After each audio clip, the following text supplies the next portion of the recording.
Kuona kuti achinyamata achite chani ncholinga choti asagwiritsidwe ntchito ndi andale nthawi ya kampeni. Mnyamata amene ali busy kupanga business abwana adona sangakhale busy mapita kumakasapota wina wake chifukwa cha 5000 2000.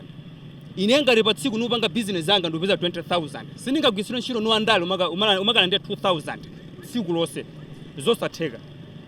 Chinthu choyamba chimene andale akuyenera kupanga nkumpanga mnyamatayo akhale ndi chochita nkumulemba ntchito mnyamatayo. Mwanimvetsa ndicho linga kuti iwaja akamapanga zinthu zawo zandalezo pali zinthu zimene feti tikhoza kuganiza kuti izi zinipite izi nisapita afuna kungonigwiritsa ntchito.